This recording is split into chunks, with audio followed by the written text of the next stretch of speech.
Bancada oposição deteta não considera no governo liu linha ministerial sira lá ia coordenação diak banhira halo evicção ba povo que lihus intervenção plenária segunda-feira né bancada PLP e Parlamento Nacional deputada Maria Angelina Lopes Sarmento Hatetem bancada PLP deteta katak governo constitucional da SIA lá ia coordenação diak entre linha ministério sira banhira halo evicção ba povo que Nia Hateteng, bancada PLP deteta hololos katak, PLP apura diretamente husi fontes confirmado. Ba evicção nebe antes ne governo halo ba iria edifício escola São Miguel Arcanjo Niang, nebe seato considera. Escola refere simo ona indemnização husi obras públicas, mas be realidade elalos. Falha maka falhança governo Niang makla iha coordenação entre ministério sira.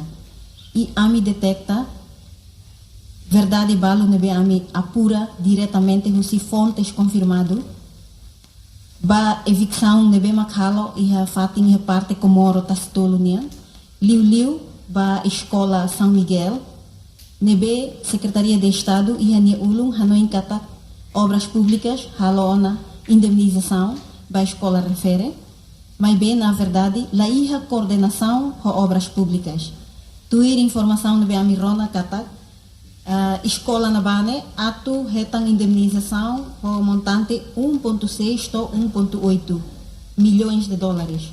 Mas bem, é momento quando o secretário de Estado vai executa rodi halo evicção ba escola refere, a ordem ida nebe dihan kata obriga tem que sair tambah no de obras públicas indemnizona, mas afinal diretor russo parlabele halo tamba se dá retang indemnização.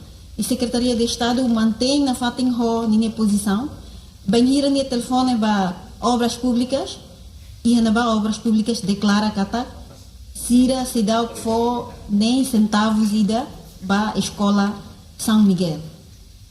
Então ida nem tudo kata governo hakarak halo política ida dia, mas bem desorganizado.